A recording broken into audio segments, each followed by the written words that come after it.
हमारे मुख्य अतिथि विश्वविद्यालय के अंग्रेजी विभाग के HOD professor Ajay Shukla sir, कार्यक्रम की अध्यक्षता कर रहे Shri OP Mishra sir, college के प्राचार्य आलोक गुप्ता सर, बीएड विभाग की विभागाध्यक्ष जया मैडम, डीएलएड विभाग के विभागाध्यक्ष श्री अनूप पांडे सर, साथ ही मंच पर उपस्थित समस्त शिक्षकगण एवं शिक्षिकाएं, आप सभी का मैं इस पावन मंच पे अभिनंदन, स्वागत और प्रणाम करता हूं। इसके साथ ही जो छात्राएं आज इस कार्यक्रम में उपस्थित हैं, उन सभी का मैं स्वागत और अभिनंदन करता हूं। आज 12 जनवरी का दिन है। ये केवल एक तारीख नहीं है। 12 जनवरी का आज का दिन युवाओं के लिए उत्साह और संकल्प का दिन है, क्योंकि इस दिन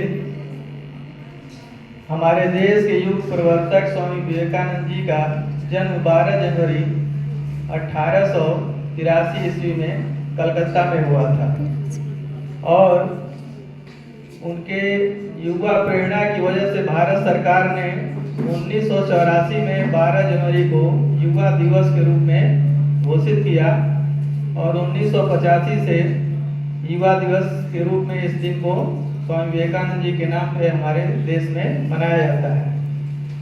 विवेकानंद जी युवाओं के लिए प्रेरणा स्रोत थे और जैसा अभी कई छात्राओं ने कहा कि उनका एक बड़ा ही मशहूर स्लोगन है, उठो जागो और अपने लक्ष्य को प्राप्त करने के लिए तब तक न रुको जब तक वो प्राप्त न हो जाए।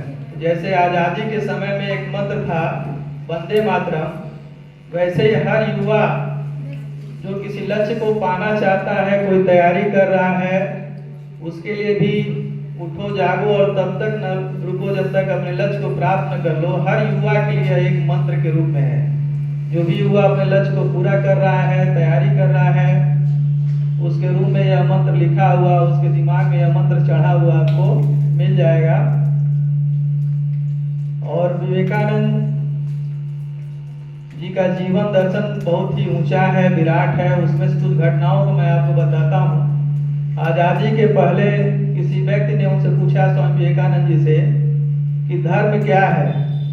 तो आज़ादी के पहले हमारा देश गुलाम था, तो उन्होंने कहा कि जो गुलाम है उसका कोई धर्म नहीं होता है, उसका पहला धर्म यही है कि वो अपने देश को आज़ाद कराए, उसका मूल धर्म वही है, गुलामों का कोई धर्म नहीं होता है। और आगे चल के उनकी एक घटना आपके स्मरण शक्ति पर भी है। एक बार वो विदेश में कहीं गए हुए थे, तो किसी लाइब्रेरी में उनको बहुत अच्छी किताबें देखने को मिली। तो उनके जो साथी थे वो उन किताबों को ले आते थे और विवेकानंद जी उसको पढ़ते थे और पढ़ने के बाद उन किताबों को अगले दिन वापस लौटा देते थे। तो लाइब्रेरियन ने उनके साथी से कहा कि ये किताब आप पढ़ने ले जाते हैं कि देखने ले जाते हैं। तो उन्होंने कहा कि नहीं, हमारे जो मित्र हैं वो उन किताबों को पढ़ते हैं और उनको स्मरण हो जाता है और उसको वो वापस कर देते हैं। तो लाइब्रेरियन बहुत आश्चर्यचकित हुआ और उसने कहा कि मैं उनसे मिलना चाहता हूँ। तो जब स्वामी विवेकानंद जी से उनकी मुलाकात हुई तो स्वामी विवेकानंद जी ने कहा कि ध्यान, योग और स्मरण शक्ति से आप अपने मस्तिष्क को इतनी ऊंचाइयों पर ले जा सकते हैं कि एक बार अगर आप पढ़ लें तो आपको याद हो जाएगा। और उन्होंने उस लाइब्रेरियन को, उसने जो भी प्रश्न किया, उस पृष्ठ के हिसाब से उस प्रश्न का उन्होंने उत्तर दिया। ऐसी क्षमता हमारे स्वामी विवेकानंद जी के अंदर थी। और युवाओं को जब उन्होंने प्रेरणा दी, उस प्रेरणा पे उन्होंने बताया कि मतलब युवा अपनी युवा शक्ति के साथ साथ जोश के साथ जो है, होश में भी उनको काम करना चाहिए।